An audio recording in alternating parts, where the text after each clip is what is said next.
السلام عليكم ورحمة الله.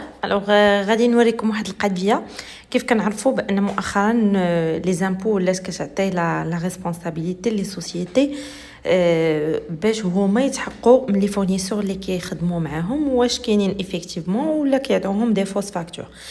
الوغ باش تاكدوا من ان داك الفورنيسور اللي غتخدموا معاه كاين ولا لا، غتمشيو تدخلوا لهاد لو سيت ديال tax.gov.ma، كتمشي تيلي سيرفيس سامبل،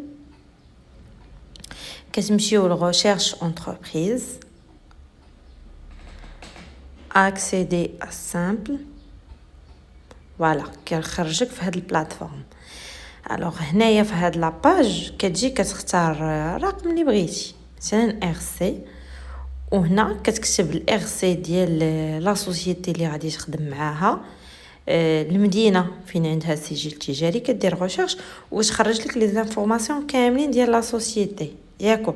هذه باش تاكدوا بان لا سوسيتي كاينه ولا ما كايناش، باش ما يجيش شي واحد يعطيكم دي فوس فاكتور ولا راه كاينين بزاف عمليات زوار. بلا ما ندخل في الديتاي، المهم نتوما اي فورنيسور غتعاملوا معاه لاول مره، دخلوا ديروا هاد ليطاب اللي وريتكم وقلبوا عليه وغيعطيوكم لي زانفورماسيون ديالو كاملين.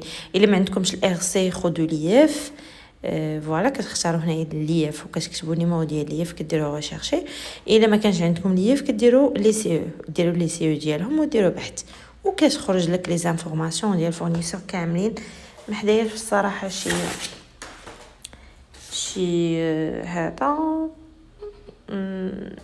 حتى واحد الورقه ديال ليداك كيسحب لي غيكون فيها دي زانفورماسيون ما فيهاش بون. مهم نتوما تقدروا تجربوها وتاكدوا. ما بغيتش ندير انا دي دوني ديال دي سوسيتي ونخرجهم هنايا. تقدروا ديروا الشركه اللي على بالكم، تقدروا ديروا راسكم سوسيتي ديالكم، ديروا لي الار سي ديالها وانا كيخرجوا لكم لي زانفورماسيون، وتخليو ديروا تا كابتور ديكرون. انا دايرها حتى كابتور ديكرون ديال هادوك لي زانفورماسيون باش اي واحد كتبغيو تخدموا معاه كيقول لكم صيفطوا لنا لي زانفورماسيون، كتصيفط ليه غير هذيك لا كابتور، كتقادها كتقطعها تحيد هنايا هاد البيي دو باج دو لونطيت وداكشي وتخلي غير دوك لي زانفورماسيون.